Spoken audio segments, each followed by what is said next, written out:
Harlem was valuable, not because of culture, not because of music, but because of money. And by the 1930s and 1940s, the Italian mafia wanted every dollar Harlem produced. There was just one problem: Bumpy Johnson. In episode 2, Malcolm X transformed behind prison while arming himself with language, history, and ideology.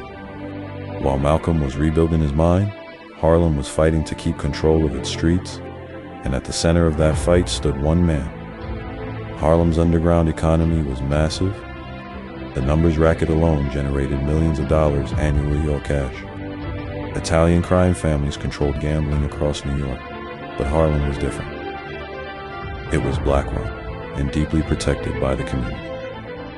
To the mafia, Harlem wasn't just territory. It was unfinished business. Bumpy Johnson understood something the mafia underestimated. Force alone wouldn't control Harlem. So Bumpy used leverage instead of chaos. He negotiated directly with mob leaders like Lucky Luciano and later Vincent De Chin Gigante. But he did it on equal footing. No bows, no submission, no fear. Bumpy demanded fair profit splits protection for black operators' autonomy inside Harlem. This wasn't rebellion, it was business warfare.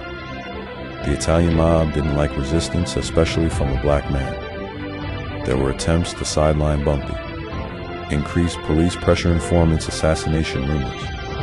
But Bumpy survived because Harlem backed him. Why? Because he enforced rules.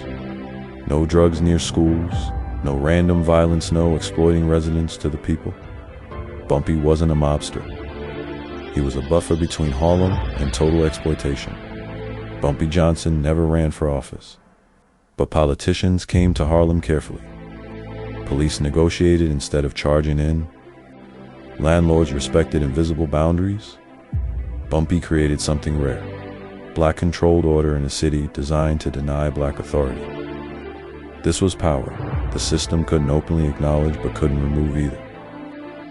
At this moment in history, Bumpy Johnson was protecting Harlem external Limacom. X was preparing to challenge America. Ideologically, both men recognized the same enemy, a system that profited from black chaos.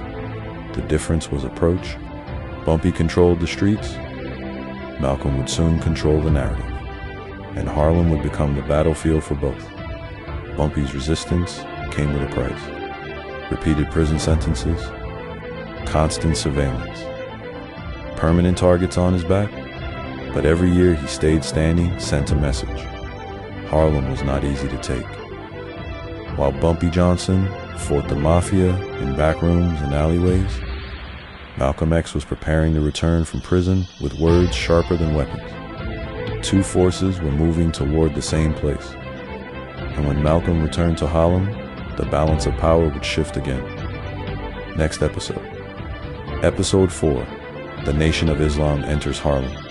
A new kind of authority. Please like and subscribe. That's the only way this channel can continue. Thanks in advance.